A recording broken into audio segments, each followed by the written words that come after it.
హరీష్, తూర్పుగోదావరి రాజమండ్రిలో ఎలాంటి వాతావరణం కనిపిస్తోంది తెలుగుదేశం రెండవ లిస్టు అనంతరం?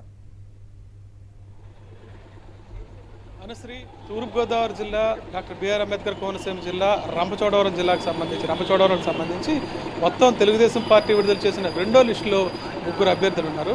వీరిలో డాక్టర్ బిఆర్ అంబేద్కర్ కోనసీమ జిల్లాకు సంబంధించి రామచంద్రాపురం క్యాండిడేట్గా వాసంశెట్టి సుభాష్ను ఎంపిక చేయడం జరిగింది. దీని మీదే తీవ్ర స్థాయిలో అభ్యంతరాలు వ్యక్తం అవుతున్నాయి. ఎందుకంటే గతంలోనే వాసంశెట్టి సుభాష్ అభ్యర్థిత్వం తీవ్రంగా వ్యతిరేకిస్తూ అప్పటికే పార్టీ ఇన్ఛార్జిగా ఆ నియోజకవర్గంలో ఉన్న రెడ్డి సుబ్రహ్మణ్యం తీవ్ర స్థాయిలో ఆందోళన చేయడం జరిగింది.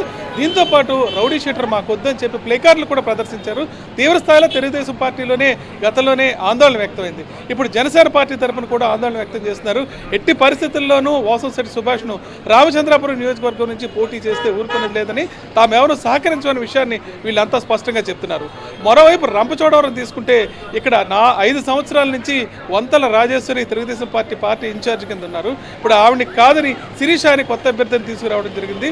బీజేపీ అభ్యర్థిగా కొత్తపల్లి గీత ఎవరైతే బీజేపీ అభ్యర్థిగా అరకుకు ఎంపీ స్థానాన్ని పోటీ చేయాల్సిందో ఆమె అనునాయురాల్ని, ఆమె ఫాలోవర్ని తీసుకొచ్చి ఇక్కడ అభ్యర్థిగా ప్రకటించడం పట్ల అటు రంపచోడవరంలో కూడా తీవ్ర ఆందోళన వ్యక్తం అవుతుంది.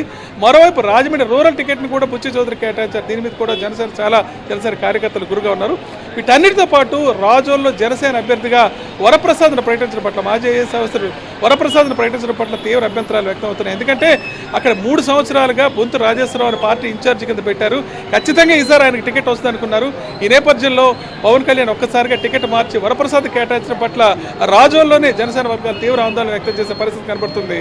Anusri, thank you Harish. మొత్తం మీద